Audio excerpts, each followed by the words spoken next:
Ladies and gentlemen, meet Joe Biden, the science guy. Of course, just days ago, the science was telling Biden that Democrat convention, which is still months away, may need to be canceled. Joining me now is Texas Senator Ted Cruz.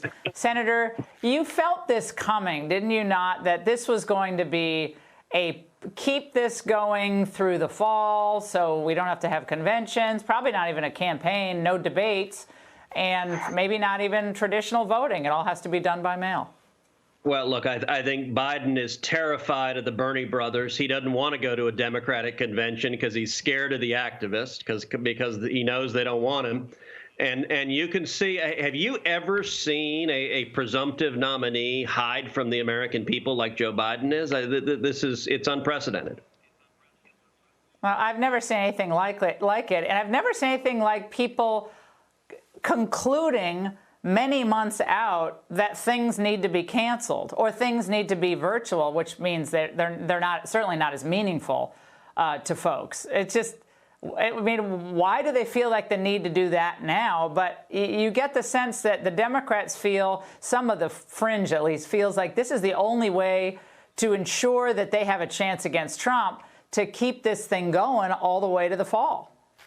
Well, I think they're scared of whatever gaffes, what Biden might say. I think they also, you see the media, much of the mainstream media, trying to root for disaster. They're rooting for this pandemic to be worse and worse. And you saw, the Washington Post self-proclaimed fact checker was cheering about a line from the State of the Union where the president said we had the lowest unemployment in 50 years. And the Washington Post was saying, well, gosh, that didn't stand up well to the test of time. Well, no, you moron. We had the lowest African-American and Hispanic unemployment ever recorded until a global pandemic that originated in Wuhan in China came and ended up causing absolute chaos and catastrophe. But yet the media, we should be coming together to root for America, to root for defeating this pandemic and to root for jobs coming back. And I think too many partisan Democrats want to just use this catastrophe to attack Trump rather than come together and fight for our country. Senator, here's what Biden said yesterday about banning travel over the virus.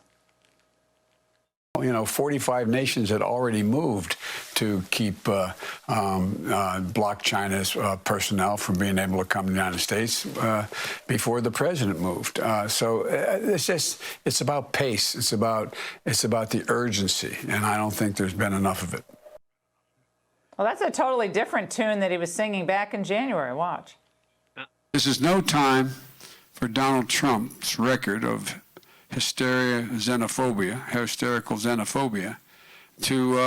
and fear-mongering to lead the way instead of science. No, so why was that bad science in January, Senator Cruz, but good science today?